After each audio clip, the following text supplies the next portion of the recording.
Uwian na. Ingat po sa inyong pagbiyahe. Dahan-dahan lang po ang pagdadrive. May pamilya naghihintay sa inyo. Time check natin, 6:25 na po. At bago po kayo mag-uwian, medyo late na nga, magbulay, manalangin at sumamba po muna tayo sa Diyos ng buhay.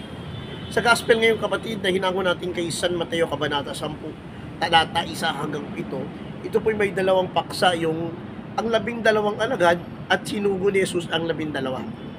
Kung una-una, pinangalanan ni Jesus, sino-sino ba itong 12 at pinasent o pinahayo ni Jesus ang 12 ito.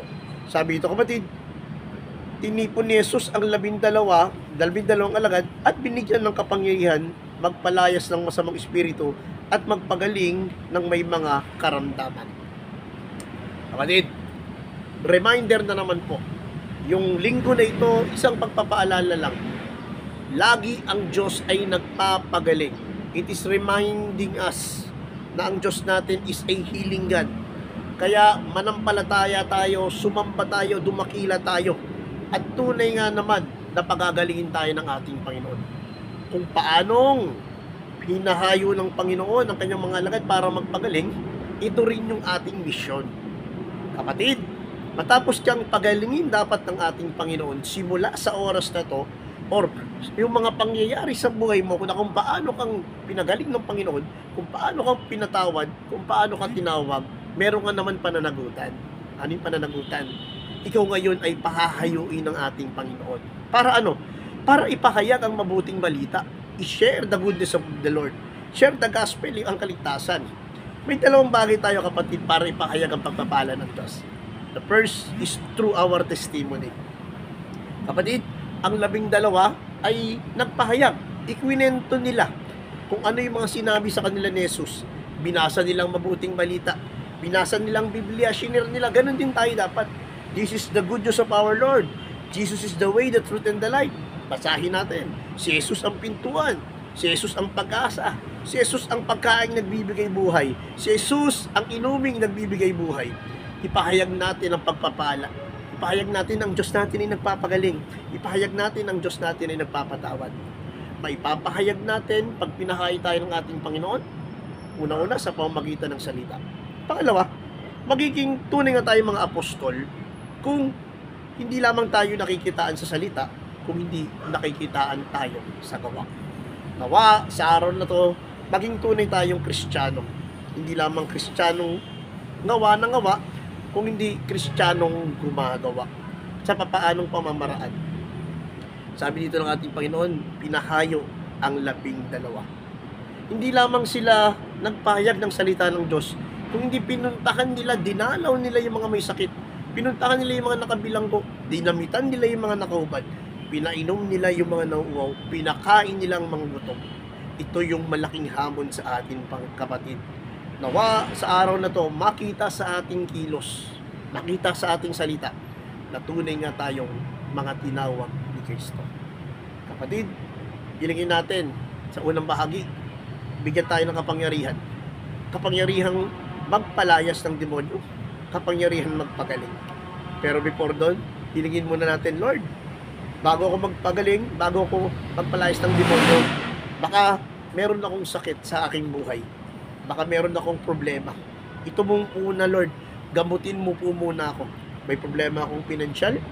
Lord, I cannot give but I don't have. Lord, may problema ako sa aking pamilya. Gamutin mo po ito.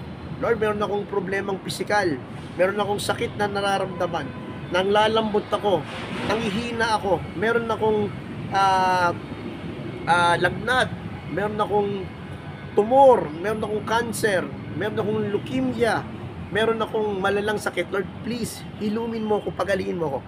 At matapos kang pagalingin ni Jesus, that's the time, ikikwento mo na ikaw, minsan ay nagkasakit, pinagaling ka ni Jesus. Na ikaw ay minsan nagkamali, pinatawad ka ni Jesus. Na minsan, ikaw ay sumablay, pero tinuwid ka ni Jesus. Na minsan, ikaw ay nawalay, pero muli kang binalik ni Jesus. At sa ganung pagkakataon, pupuntahan mo yung mga ibang tao, lalapitan mo yung mga ibang tao, ibabahagi mo yung pagpapala na meron ka sa mga oras na ito. Kapatid, pagagaling ka ni Jesus, Ang Diyos natin ay Diyos ng pagpapagaling. Pero dapat, matapos kang pagalingin, share mo naman ang kagalingan na yan. Puntahan ng mga may sakit, dalawin ang mga nanghihina, patawarin ang mga nagkakasala, pagpalain ang mga nanghihingi ng tulong, at higit sa lahat, i-share ang salvation na nagmumula sa Panginoon. And Father, Son, the Holy Spirit, Amen, Lord. Salamat po sa araw na to sa pagsisend mo ng 12 apostol. Hindi mo lang sila sinend kung hindi pinangalanan mo pa sila. Alam ko, Lord, nung tinawag mo ako, sinulat mo ng aking pangalan sa iyong mga palad. At hindi ko po sasayangin yung opportunity na tawagin mo ko, kung hindi, i-share ko ito sa pamamagitan ng aking salita, sa pamamagitan ng aking gawa. Ikaw na pong bahala. Sinusuko na po lahat ng ito sa matamis na pangalan ni Jesus, aming Panginoon. Amen and amen. The name Father, Son, the Holy Spirit. Amen. Okay, 5:35 na po. No, sorry. Ano na pala? 6:35 na po. Ingat po sa inyong pagbiyahe. Tandaan natin, maraming nagmamahal sa iyo. Nandiyan ang pamilya mo. Take care. God bless. At laki paalala, sa panahon ng kalungkutan, nakawalan pag-asa, kapit lang. Hold the line. Bago po tayo magtapos, nakiibita po tayo sa darating po na Biyernes, July 12 to 14.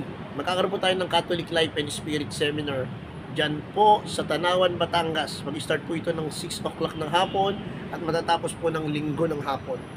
Magkita-kita po tayo. Kontakin lamang po ang Secretariat ng Pinag-Isang Puso Catholic Charismatic Ministry Incorporated.